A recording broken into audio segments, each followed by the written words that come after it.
Most schools are without students today, this time not because the facilities were shut down by the Health and Safety Task Force, but because of summer break.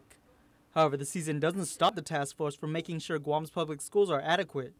Janet Duenas is the principal of both F.Q. Sanchez and Maurizo Elementary School, which were both slated for inspection on the same day. Meantime, she feels the task force will be in favor of her schools.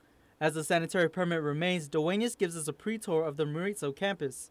Fire extinguishers were serviced, restrooms were fully stocked, and they also meet the ratio for both water fountains and urinals to students. However, she did point out a number of areas that the task force may be concerned with, such as water leaks throughout and continuous glitches with the air conditioning. But a major issue was a recent grass fire at the rear of the school, which occurred just 4 months ago. Duenas says the fire watch program is still in effect, while the fire alarms are inoperable.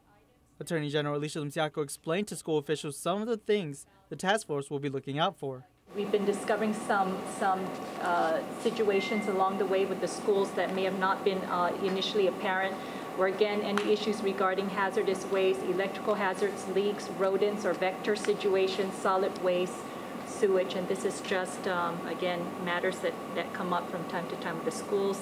Early in the inspection, the task force also found some things in the campus that were unnecessary. The problem with this still being in here, the code says if you have it, it has to be made operational. Okay, so I think it's best if we get rid of it. If it's not going to be used, get rid of it.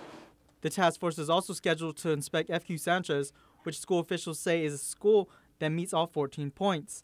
However, Duenas says the concern is the spring to the rear of the school, which flows through the campus. She adds that they are awaiting funding from FEMA to increase the height of the wall to block the drain. Meantime, the campus with only 2 bathrooms is fully stocked and has sufficient lighting in the classrooms in the event of a power outage.